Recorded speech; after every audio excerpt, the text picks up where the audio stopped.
Netizen napasana all talaga kay Jinky at Manny Pacquiao, nakabonding si Vanessa Wu.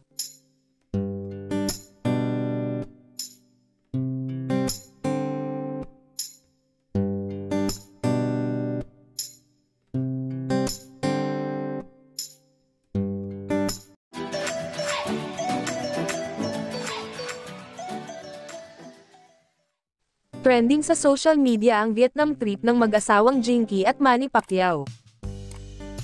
Wala talagang imposible kung si Manny Pacquiao ang asawa mo, na kung sino ang bet mong makasama, makilala, makaharap, caring-carry at magaganap talaga. Paano ba naman kasi, na-meet at nakabonding nila ang sikat na Taiwanese-American singer-actor na si Vanessa Wu. Kung maaalala, sumikat si Vanessa sa Pilipinas dahil sa Meteor Garden na ipinalabas noong 2001. Isa siya sa original members ng F4 kasama ang iba pang Taiwanese actors na sina Jerry Yan, Ken Chu, at Vic Cho.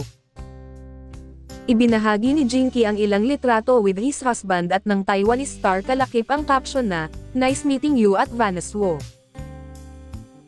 Kasunod niyan ay ipinost din ng asawa ni Pacman ang isang video na tila nasa isang dining room na kung saan makikitang nag-uusap at nagtatawanan silang tatlo kasama ang iba pa nilang mga kaibigan. Well, mas bongga nga ang video ni Jinky dahil ramdam mo ang super intense na kwentuhan nila, ang sarap panoorin ni Vanessa na nagsasalita habang nakangiti, na lalong naniningkit ang mga mata.